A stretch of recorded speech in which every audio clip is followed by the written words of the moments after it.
ಇದು ಪಕ್ಕಾ ಪಾಲಿಟಿಕ್ಸ್ನಲ್ಲಿ ನಮ್ಮಲ್ಲಿ ಮಾತ್ರ ತೋರಿಸುವಂತಹ ಸುದ್ದಿ. ರಾಜ್ಯದಲ್ಲಿ ರಾಜಕೀಯದಲ್ಲಿ ಸೃಷ್ಟಿಯಾಗ್ತಾ ಇದೆಯಾ ಹೊಸ ಸಂಪ್ರದಾಯ ಅಂತ ಹೇಳಿ. ಹೌದು, ರಾಜ್ಯದಲ್ಲಿ ಸೃಷ್ಟಿಯಾಗ್ತಿದೆಯಾ ಹೊಸ ಸಂಪ್ರದಾಯ. ಸಿಎಂ ಸಚಿವರು ಶಾಸಕರ ಮಕ್ಕಳಿಗಾಗಿ ವಿಶೇಷ ಹುದ್ದೆಯನ್ನ ಇವರೇ ಸೃಷ್ಟಿ ಮಾಡ್ಕೊಂಡ್ಬಿಟ್ರ. ಸಚಿವರ ಸಂಬಂಧಿಕರಿಗಾಗಿಯೇ ಸರ್ಕಾರಿ ಹುದ್ದೆಯನ್ನ ಸೃಷ್ಟಿ ಮಾಡಿಕೊಂಡಿರುವಂತ ಅನುಮಾನ ಮೂಡಿಸುವಂತಿದೆ ಸರ್ಕಾರದ ಈ ಹೊಸ ನಡೆ. ರಿಪಬ್ಲಿಕ್ ಕನ್ನಡದಲ್ಲಿ ಮಾತ್ರ ಮೆಗಾ ಎಕ್ಸ್ಕ್ಲೂಸಿವ್ ರಿಪೋರ್ಟ್. ರಾಜ್ಯದಲ್ಲಿ ಹೊಸ ಸಂಪ್ರದಾಯನ ಇದು. ಸಚಿವರು ಶಾಸಕರ ಮಕ್ಕಳಿಗೆ ಇವರೇ ಸರ್ಕಾರದ ಕೆಲಸವನ್ನ ಸೃಷ್ಟಿ ಮಾಡ್ಕೊಂಡ್ಬಿಟ್ರ. ಈ ರೀತಿಯಾದಂಥ ಒಂದು ಅನುಮಾನ ಈಗ ಕ್ರಿಯೇಟ್ ಆಗಿರೋದು ಸಚಿವರ ಮಕ್ಕಳಿಗಾಗಿ ವಿಶೇಷ ಹುದ್ದೆಯನ್ನ ಕಲ್ಪಿಸೋದಕ್ಕೆ. ಹುದ್ದೆಯನ್ನೇ ಸೃಷ್ಟಿ ಮಾಡ್ಕೊಂಡ್ಬಿಟ್ರ. ಹಾಗಾದ್ರೆ ಯಾರು ಹಾಗಾದ್ರೆ ಸಚಿವರು, ಯಾರು ಹಾಗಾದ್ರೆ ಶಾಸಕರು? ಅವರ ಮಕ್ಕಳಿಗಾಗಿ ಇರುವಂತ ವಿಶೇಷ ಹುದ್ದೆ ಯಾವುದು? ಸಚಿವರ ಮಕ್ಕಳಿಗೆ ಕೊಟ್ಟಿರುವಂತ ಸ್ಪೆಷಲ್ ಹುದ್ದೆ ಯಾವುದು?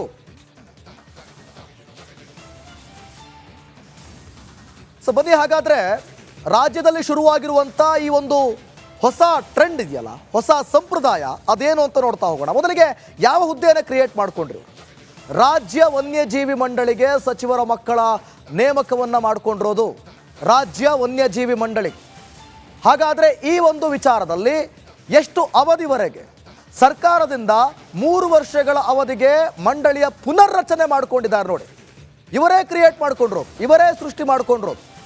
ವಿಶೇಷ ಕೋಟಾದಡಿ ಸಚಿವರು ಶಾಸಕರ ಮಕ್ಕಳಿಗೆ ಹುದ್ದೆಯನ್ನು ಸೃಷ್ಟಿ ಮಾಡಿಕೊಂಡಿದ್ದಾರೆ. ಜೊತೆಗೆ ಸಂರಕ್ಷಣಾ ವಿಶೇಷ ತಜ್ಞ, ಜೀವಿಶಾಸ್ತ್ರಜ್ಞ, ಪರಿಸರವಾದಿಗಳ ಕೋಟಾ ಅದು. ಈ ಕೋಟಾದ ಮೇಲೆ ಹುದ್ದೆಯನ್ನು ಸೃಷ್ಟಿ ಮಾಡಿಕೊಂಡಿದ್ದಾರೆ. ಜೊತೆಗೆ ಯಾರ್ಯಾರ ಮಕ್ಕಳು? ಸಚಿವ ಎಂ ಬಿ ಪಾಟೀಲ್ ಪುತ್ರ ಧ್ರುವ ಪಾಟೀಲ್ಗೆ ವಿಶೇಷ ಸ್ಥಾನವನ್ನು ನೀಡಲಾಗಿದೆಯಂತೆ. ಎಂ ಬಿ ಪಾಟೀಲ್ ಪುತ್ರನಿಗೆ ನೋಡಿ ವಿಶೇಷ ಹುದ್ದೆ ಇವರೇ ಕ್ರಿಯೇಟ್ ಮಾಡಿಕೊಂಡ್ರು. ವಿನಯ್ ಕುಲಕರ್ಣಿ ಪುತ್ರಿ ವೈಶಾಲಿ ಕುಲಕರ್ಣಿ ಮಂಡಳಿ ಸದಸ್ಯೆಯಾಗಿ ಆಯ್ಕೆಯಾಗಿದ್ದಾರಂತೆ. ಇವರಿಬ್ಬರಿಗೂ ಕೂಡ ವಿಶೇಷ ಹುದ್ದೆಯನ್ನು ಸೃಷ್ಟಿಸಿಕೊಂಡ್ರು.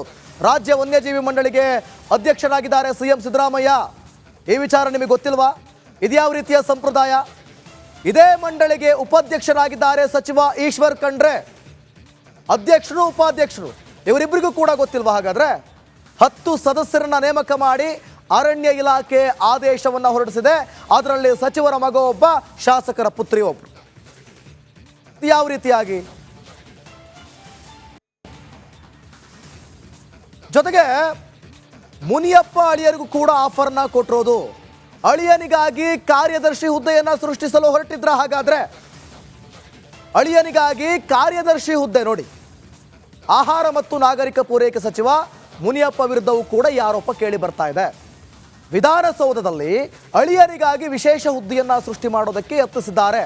ಅದರಲ್ಲೂ ಕೂಡ ನಿಯಮ ಬಾಹಿರವಾಗಿ ಕಾರ್ಯದರ್ಶಿ 2 ಅಂದ್ರೆ 2ನೇ ಕಾರ್ಯದರ್ಶಿ ಹುದ್ದೆಯ ಸೃಷ್ಟಿ ಹುನ್ನಾರ ನಡೆಸಿರೋದು.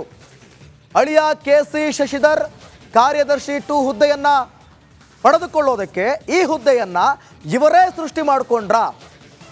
ಅದಕ್ಕೆ ಪ್ರಯತ್ನಗಳನ್ನು ನಡೆಸಿದ್ರ.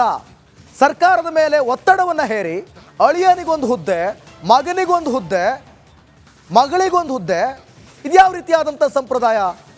ವಿಧಾನಸಭಾ ಸಚಿವಾಲಯದಲ್ಲಿ ಗಣಕ ವಿಭಾಗದ ನಿರ್ದೇಶಕ ಶಶಿಧರ್ ಆಗಿದ್ದಾರೆ. ನಿರ್ದೇಶಕ ಹುದ್ದೆಯಿಂದ ಕಾರ್ಯದರ್ಶಿ ಹುದ್ದೆಗೆ ನಿಯೋಜಿಸೋದಕ್ಕೆ ಮನವಿ ಮಾಡಿಕೊಂಡ್ರ ಅಥವಾ ಒತ್ತಡವನ್ನು ಹಾಕಿದ್ರ?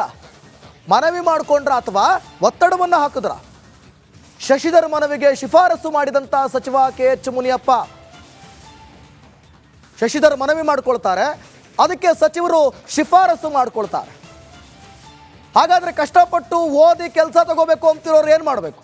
ಸಚಿವರ ಅಳಿಯನಿಗಾಗಿ ಹುದ್ದೆ ಸೃಷ್ಟಿ ಮಾಡುವ ಪ್ರಯತ್ನಕ್ಕೆ ವಿರೋಧಗಳು ಕೂಡ ಕೇಳಿ ಬರ್ತಾ ಇದೆ ನೋಡಿ. ಇದೇ ಪಕ್ಕಾ ಪಾಲಿಟಿಕ್ಸ್ನಲ್ಲಿ ನಾವು ರಾಮನಗರ ಜಿಲ್ಲೆಯ ಬದಲಾವಣೆಯ ವಿಚಾರವಾಗಿ ಮಾಹಿತಿಯನ್ನ ಕೊಟ್ಟಿದ್ವಿ. DK ಶಿವಕುಮಾರ್ ಕುಮಾರಸ್ವಾಮಿ ಅವರ ವಿರುದ್ಧ ಸೇಡು ತೀರಿಸಿಕೊಂಡ್ರ ಅಂತ. ಆದರೆ 2028ಕ್ಕೆ ಮತ್ತೆ ಹೆಸರು ಚೇಂಜ್ ಆಗುತ್ತಾ? ಹಾಗಾದ್ರೆ ಕುಮಾರಸ್ವಾಮಿ ಅದನ್ನ ಮಾಡ್ತಾರಾ? ಏನಾಗ್ಬೋದು ಈ ವಿಚಾರ? ಡೀಟೇಲ್ಸ್ ಇಲ್ಲಿದೆ.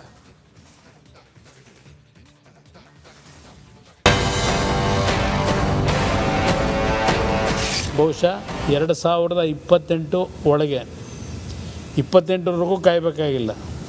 ಮತ್ತೆ ಪುನಃ ಆ ಜಿಲ್ಲೆಯ ಹೆಸರು ರಾಮನಗರ ಅಂತಕ್ಕಂಥದ್ದು ಪುನರ್ ಪ್ರತಿಷ್ಠಾಪನೆ ಆಗ್ತದೆ. ಅವ್ರ ಹಣೆಲೂ ಬರ್ದಿಲ್ಲ, ಅವ್ರ ಹಣೆಲೂ ಬರ್ದಿಲ್ಲ. ಅದು 2028ಕ್ಕೆ ಕಾಂಗ್ರೆಸ್ ಪಾರ್ಟಿ ಈ ರಾಜ್ಯದಲ್ಲಿ ಅಧಿಕಾರದಲ್ಲಿ ಇರ್ತದೆ. ನೀವು ಬರ್ಕೊಳ್ಳಿ, ದಾಖಲೆ ಹೇಳ್ತಾ ಇದ್ದೀವಿ. ರಾಮನಗರದ ವಿಚಾರಕ್ಕೆ ಟಾಕ್ವಾ, ಎಚ್ಡಿಕೆ ಮಾತಿಗೆ ಡಿಕೆಶಿ ಕೌಂಟರ್. ಅಂದು ರಾಮನಗರ, ಎಂದು ಬೆಂಗಳೂರು ದಕ್ಷಿಣ. 2028ಕ್ಕೆ ಇದೇ ಬೆಂಗಳೂರು ದಕ್ಷಿಣ ಮತ್ತೆ ರಾಮನಗರ. ಹೀಗೆ ಈ ಜಿಲ್ಲೆ ಹೆಸರು ಮತ್ತೆ ಮತ್ತೆ ಬದಲಾವಣೆ ಆಗುತ್ತಂತೆ. ಕೇಂದ್ರ ಸಚಿವ ಕುಮಾರಸ್ವಾಮಿ ಮತ್ತು ಡಿಸಿಎಂ ಡಿಕೆ ಶಿವಕುಮಾರ್ ಮಧ್ಯೆ ಇಂತಹದೊಂದು ಟಾಕ್ ವಾರ್ ಶುರುವಾಗಿದೆ. ಹೌದು, ರಾಮನಗರ ಜಿಲ್ಲೆಯನ್ನ ಬೆಂಗಳೂರು ದಕ್ಷಿಣ ಅಂತ ಮರುನಾಮಕರಣ ಮಾಡಲು ಸಂಪುಟ ಅನುಮೋದನೆ ನೀಡಿದೆ.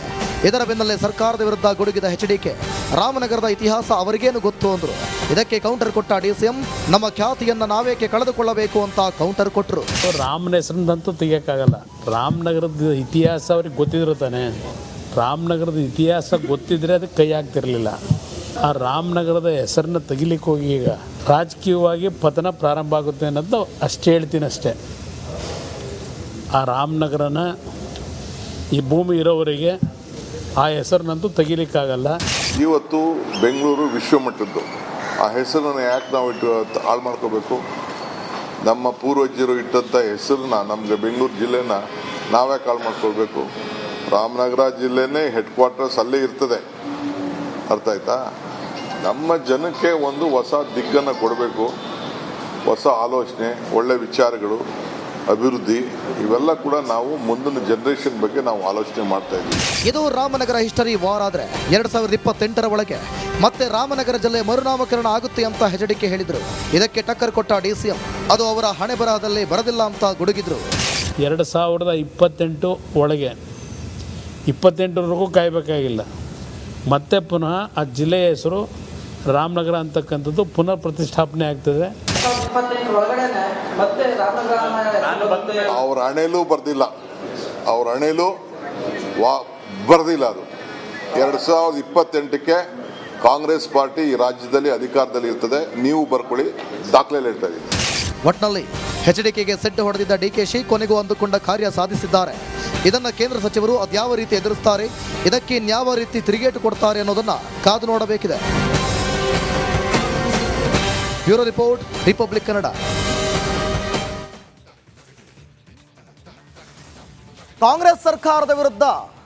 ಕಾಂಗ್ರೆಸ್ ಸರ್ಕಾರ ಕೇಂದ್ರ ಸರ್ಕಾರದ ವಿರುದ್ಧ ಒಂದಲ್ಲ ಒಂದು ರೀತಿಯಲ್ಲಿ ಸಮರವನ್ನ ಸಾರ್ತಾನೆ ಬಂದಿದೆ. ಈ ಹಿಂದೆ ಒಂದು ರೀತಿಯಲ್ಲಿ ಪ್ರೊಟೆಸ್ಟ್ ಅನ್ನು ಮಾಡಿದ್ರು. ಅದೇ ರೀತಿ ಇವತ್ತು ಕೈಯಲ್ಲಿ ಚೊಂಬು ಹಿಡಿದು ಕೇಂದ್ರ ಸರ್ಕಾರ ವಿರುದ್ಧ ರೋಡಿಗಿಳಿದಿದ್ರು ಕಾಂಗ್ರೆಸ್ ನಾಯಕರು. ಏನದು ಸ್ಟೋರಿ ಇಲ್ಲಿದೆ.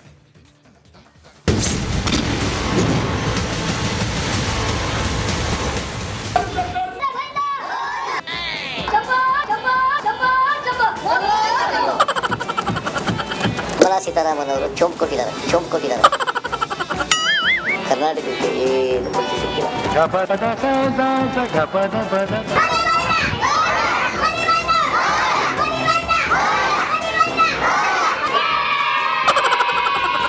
ಡಿಫ್ರೆಂಟು ಅಂದರೆ ಕಾಂಗ್ರೆಸ್ಸು ಅಂದರೆ ಡಿಫ್ರೆಂಟು.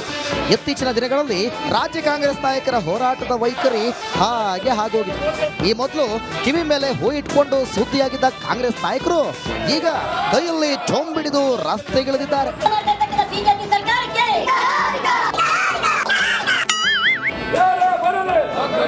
ಚೊಂಬು ಗುರು ಚೊಂಬು. ರಾಜ್ಯಾದ್ಯಂತ ಈ ಚೊಂಬು ಪಾಲಿಟಿಕ್ಸ್ ಶುರುವಾಗ್ಬಿಟ್ಟಿದೆ ಕಣ್ರಿ. ಕೇಂದ್ರ ಬಜೆಟ್ನಲ್ಲಿ ರಾಜ್ಯಕ್ಕೆ ಸಿಕ್ಕಿದ್ದು ಚೊಂಬಂತೆ. ಕೋಟಿ ಗಾತ್ರದ ಬಜೆಟ್ನಲ್ಲಿ ಕರ್ನಾಟಕಕ್ಕೆ ಮಾತ್ರ ಸಿಕ್ಕ ಪಾಲು ಅಷ್ಟಕ್ಕಷ್ಟೇ. ಅದನ್ನೇ ಕಾಂಗ್ರೆಸ್ ನಾಯಕರು ಅಸ್ತ್ರವಾಗಿ ಬಳಸಿಕೊಂಡ್ರು.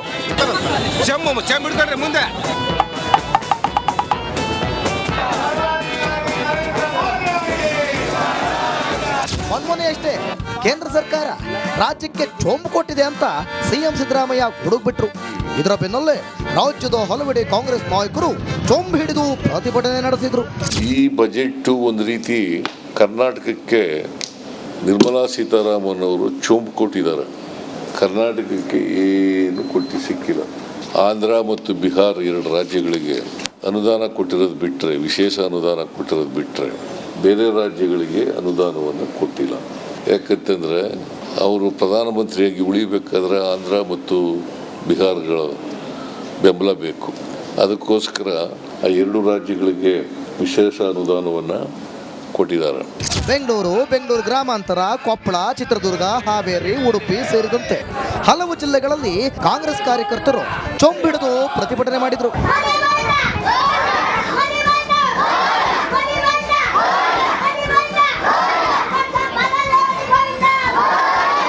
ಕೇಂದ್ರ ಸರ್ಕಾರದ ಮೇಲೆ ಸಮರ ಸಾರಿರೋ ಕಾಂಗ್ರೆಸ್ ಪ್ರೊಟೆಸ್ಟು ಸ್ವಲ್ಪ ಸ್ಪೆಷಲ್ ಆಗಿ ಕಂಡು ಬಂತು.